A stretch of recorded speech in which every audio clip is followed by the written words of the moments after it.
അച്ഛേ ഞങ്ങൾ റെഡി കേട്ടോ. ആ എന്നാ ബാഗും വലുതുണ്ടെങ്കിൽ അകത്തോട്ട് വെച്ചോ. അനിയേ എല്ലാം ഇങ്ങ് എടുത്തോണ്ട് പോരെ. വാ സാറേ അകത്തോട്ടിരിക്കാം.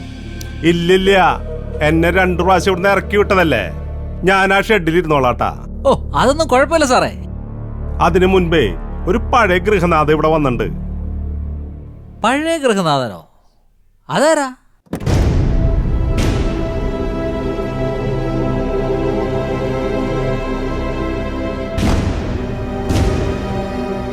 സാറായിരുന്നു. വാ വന്നാട്ടെ, വാ ഇങ്ങോട്ട് വാന്നേ. ഡേ അനിയേ വാന്നേ. അതെ, അനന്തകത്തേക്ക് ഇരുന്നോ. ദേ നമ്മുടെ ആളവിടെ ഉണ്ടിട്ടാ. ആളൊന്ന് കണ്ടിട്ട് ഞാൻ അവിടെ വെയിറ്റ് ചെയ്തോളാം. ആ ചെല്ല്. ഇരിക്കും സാറേ. എടി ആനി,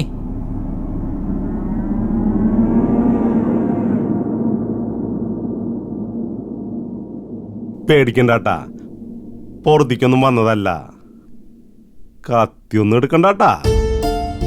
ആനിയും ഭർത്താവും കൂടിയിട്ട് ഈ അച്ചായന്റെ മുൻപിൽ ഒരു അപേക്ഷ വെച്ചു, ഇവിടുന്ന് ട്രാൻസ്ഫർ വേണമെന്ന്. അതങ്ങട് ഈ അച്ചായൻ പറഞ്ഞ ഉറപ്പിച്ചു. ഈ തോണിക്കരയില് ഇനി വാഴ്ത്തില്ലാന്ന് അവറ്റങ്ങൾക്ക് മനസ്സിലായി. ഈ ആൻസി വർഗീസ് വാഴ നാട്ടിലെ അന്തസ്സുള്ള ഒരു പെണ്ണിനും കഴിയാൻ പറ്റത്തില്ല. അത്ര വാഴ്ത്തപ്പെട്ടവളല്ലേ ഈ അകത്തിരിക്കണേ.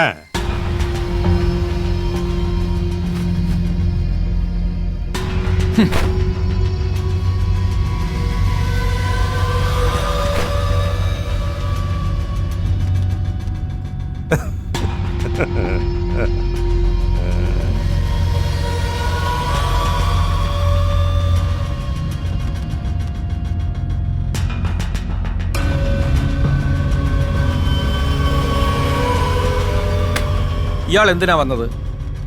ആൻസി വർഗീസ് കുളിക്കാൻ കയറിയിരിക്കാന്ന് നിങ്ങളുടെ പെണ്ണുമ്പിള്ള പറഞ്ഞു. ഞാൻ വെയിറ്റ് ചെയ്യുക. അല്ല, വരവന്റെ ഉദ്ദേശം എന്താ അത് പറഞ്ഞാട്ട്. പറയേണ്ടവരോട് പറഞ്ഞ പോരെ. എന്റെ 2 കുഞ്ഞുങ്ങളെ പ്രസവിച്ച ഒരു സ്ത്രീ ഇവിടെയുണ്ട്. അവരോട് പറയേണ്ട കാര്യം അവരുടെ മുഖത്ത് നോക്കി തന്നെ പറയണം. അതല്ലാതെ തന്നോട് പറഞ്ഞിട്ട് കാര്യമില്ല.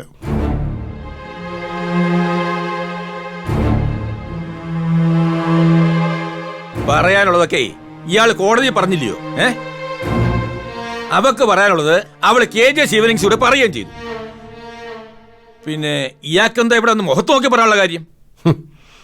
എടോ കേരളച്ചാരെ, 10-17 വർഷം എന്റെ ചൂട് പറ്റി കിടന്നവളാ. കെട്ടിപ്പിടിച്ച് കിടന്ന് എന്തൊക്കെയാ പറഞ്ഞിട്ടുള്ളതെന്നറിയോ?